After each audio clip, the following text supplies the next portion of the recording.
Dear students, English கிராமர்ல இந்த சின்ஸும் ஃபாரும் நம்ம எந்தெந்த இடத்துல யூஸ் பண்ணுவோம் அப்படின்னு பார்க்க போறோம்.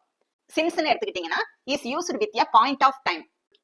அதுல வந்து அவங்க மென்ஷன் பண்ணிட்டாங்கன்னா ஒரு இயர் டைம் அது மாதிரி இந்த இதை மென்ஷன் பண்ணிட்டாங்கன்னா அந்த இடத்துல என்ன யூஸ் பண்ணணும்? சின்ஸ் யூஸ் பண்ணணும். For example, we have lived here since 1976. இதுல பாருங்க 1976ன்னு என்ன செஞ்சிட்டாங்க, அந்த இயரை வந்து அவங்க மென்ஷன் பண்ணிட்டாங்க. இது மாதிரி பாயிண்ட் ஆஃப் டைம் அவங்க மென்ஷன் பண்ணி இருந்தாங்கன்னா அந்த இடத்துல எல்லாம் நீங்க என்ன போடணும்? சின்ஸ் போடணும். இன்னொரு எக்ஸாம்பிள் சொல்லியிருக்கேன். she has been reading since 8 am. இங்க பாருங்க 8 am அப்படின்னு டைம் மென்ஷன் பண்ணிட்டாங்க. அப்படி மென்ஷன் பண்ணதுனால இங்க என்ன போடுறோம்? சின்ஸ் போடுறோம். ஃபார் எந்த இடத்துல யூஸ் பண்றோம் அப்படின்னு பாத்தீங்கன்னா, for is used with a period அல்லது லென்த் ஆஃப் டைம்.